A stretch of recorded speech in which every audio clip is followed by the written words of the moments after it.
Osnovni broj alata koji je potreban za rad u bašti je zaista mali, sa tim da se on vremenom povećava, jer se obično svake godine kupi još nešto novo. Ovdje moram spomenuti da nisam naveo neki potrošan materijal, razne vrste kanapa, vezica za pričvršćivanje, biljaka za nosače, pa ni malč folije i mrežice. Uglavnom sam predstavio alat zanimljiv baštovanima svih vrsta, povrtarima i ljubiteljima cveća. Zamolio bih vas i da napišete komentar ako mislite da sam neki alat preskočio ili ako koristite neki drugi naziv za neki od prikazanih alata. Pa da krenemo sa predstavljanjem alata. Na prvom mjestu je ašov koji se pored štijanja ili riljanja kako se gdje zove koristi i kad se neka biljka treba presaditi. U osnovi je uvijek sličnog oblika, sa tim da neki modeli imaju navarenu pločicu pri vrhu da bi se lepo moglo osloniti nogom kada se zabija u zemlju. Pojavilo se na tržištu nešto što se naziva ruski ašov, ali ima totalno drugačiji izgled od redovnog ašova, a kasnije ću nešto o tome da kažem. Lopata spada u neku osnovnu grupu alata za radove oko bašte, mada se u samoj bašti ređe koristi, već više u nekim pripremnim poslovima, pre radova ili kasnije kada se obavlja čišćenje. Što se tiče oblika, on je uglavnom isti, a samo se uglavnom razlikuju po količini zemlje koju mogu zahvatiti, a to je povezano sa njenom površinom. Ovdje postoje i stvari koje se nazivaju vatrogasne lopate, a to je neki prijelaz između lopate i ašova. Lopatica je manja verzija lopate i veoma je zgodna stvar, jer se pojavljuje u više različitih formi. Mogu biti šire ili uže, sa prednjim delom koji je ravan, polukružan ili ide blago u špic. Prednosti su u odnosu na redovne lopate što je lakša za transport i što može da se koristi za direktan rad između biljaka. Ona se koriste i za kopanje rupa gdje će se posaditi biljke u zemlju i slične stvari. Prednost je preciznost u radu u odnosu na rad sa velikim lopatama ili ašovom. Vile su baštinski alat koji ima 4 zubca, najčešće, koja mogu biti dužine od nekoliko centimetara pa do 30 centimetara. U osnovi vile imaju 3 osnovne namjene u baštovanstvu. Prva jeste da se koriste kao ašov, gdje omogućavaju bolju predsetvenu pripremu zemljišta. Druga namjena jeste prikupljanje biljnih ostataka iz vrta i njihovo uklanjanje, a treća namjena se sada retko koristi, a to je prikupljanje sena nakon kosidbe. Postoje razlike u dužini zubaca, mogu se razlikovati još po veličini i tome koliko su zakrivljene.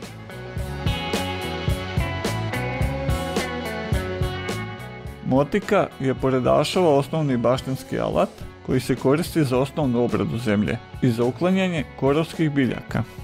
Kod motika se može razlikovati deo sa kojim se obrađuje zemlja, pa on može biti ravan, polukružan ili da ide blago u špic. Kada se koristi za obradu zemlje, deo kojim se obrađuje zemlja se brzo istupi, pa je potrebno da se povremeno naoštri, a to je najbolje da se uradi sa ručnom turpijom. Od malih alata koji se najčešće sreću, prva je motikica, to jeste umanjena verzija motike. Razloga za ovo ima nekoliko, od kojih ću prvo da spomenem preciznost, jer je lakše da se sa njom okopava među biljkama i u situacijama kad ne treba previše zemlje da se obrađuje. Uz to dolazi njena sama veličina koja omogućava da se lako transportuje u nekoj običnoj torbi kad se negdje ide raditi. Ono što je zanimljivo kod njih jeste opcija da se sa druge strane dodaju razne mogućnosti za dodatnu obradu zemlje, pa time sam alat postaje multipraktičan. Ja sam Nikola Vejn, a ovo je Polje Info YouTube kanal. Grablje su baštinski alat koji se koristi na više različitih načina, a prvo ću da spomenem usitnjavanje i ravnjanje zemlje nakon prethodne obrade, ašovom ili motikom, što olakšava kasniju setvu. Druga funkcija jeste da se koristi za sakupljanje opalog lišća i trave nakon košenja, ali i za sakupljanje suve trave sa travnjaka nakon prvog prolećnog košenja da bi se travnjak nakon toga bolje formirao. postoje dva tipa grabulji, od kojih se najčešće metalni, sa većim brojem zubaca dužine nekoliko centimetara. Pored takvog modela postoje i oni koji su plastični ili žičane i namijenjene su samo za sakupljanje lišća i biljnih ostataka. Male grabuljice imaju osnovnu funkciju da se koriste samo za usitnjavanje zemlje nakon grube obrade motikama ili ašovima. Međutim, često su tako napravljene da su i metalni zupci malo pljosnati da bi se mogle po potrebi koristiti kao male motike. Postoje ovdje sada i kompleti za početnike da se kupe. To je uglavnom set manjeg baštenskog alata koji se sastoji od 2 ili 3 komada, a namijenjen je uglavnom da se kupuje kao poklon, na primjer ljudima koji su otišli u penziju. Pod nazivom ruski ašov se može naći više različitih konstrukcija koje u sebi sadrže elemente ašova, vila, grabulja i sličnog, a namjena mu je osnovna obrada zemlje. Sad što se tiče kvalitete, ima tu dosta dobrih rješenja koja zaista mogu da pomognu da se zemlja prevrne, ali treba povesti računa o tome da ne bude baš sve uvijek kao što je prikazano u reklamama, pa bi bilo najbolje kupiti neki koji ste mogli da isprobate. Rukavice možda ne djeluju kao nešto neophodno, posebno jer ima dosta ljudi koji su navikli da rade bez njih i ne koriste ih. Međutim, veoma ih je zgodno imati i ako je moguće nekoliko vrsta. Na primjer, tu su prvo gumene rukavice, pa onda tekstilne gdje je deo površine zaštićen gumom u nekoj mjeri, pa onda tekstilne i deo kože, a tu su i komplet kožne rukavice. Veoma su zgodne, mogu da spreče pojavu žuljeva kad se radi sa velikim alatom i da olakšaju sakupljanje biljnog otpada. Sadiljke ili sadilice za rasad, alati koji pomažu pri sađenju bilja se mogu podijeliti u dve grupe. Prva jeste jednostavna, sa delom koji prosto pravi rupu u zemlji gdje se ubacuje rasada. Druga opcija jeste malo komplikovanija, ima komplikovaniju konstrukciju i omogućava da se prvo napravi rupa, a zatim da se ubaci rasada, te kad se ukloni sadilica iz zemlje, zemlja oko te rasade se sama vraća oko korena biljaka. Ovo nije alat koji se nabavlja odmah u startu, jer se praktično koristi samo par dana godišnje, ali su i jedna i druga verzija svakako od pomoći pri radu. Makaze za orezivanje su nešto o čemu bi se dalo dosta govoriti, jer je prisutno veoma mnogo različitih modela na tržištu za kupovinu. U osnovi se mogu podeliti na kratke, koje se često nazivaju ručne makaze za orezivanje, zatim velike makaze za orezivanje koje imaju duge drške sa rukohvatima, sa dugim rukohvatima, te na kraju teleskopske makaze za orezivanje koje su opet namijenjene za voćarstvo i odsecanje grana na velikim visinama. Ove male makaze ručne su potrebne svakako, ali one se dele na par različitih konstrukcija i naravno na par cenovnih nivoa. Sad, kako god da se kupe i da se koriste, one su dobre dok im je rez čist i ravan. Kada počnu žvakati i kidati ono što se seče, biljku, ovo važi posebno za drvenaste vrste, treba ih naoštriti ili kupiti nove.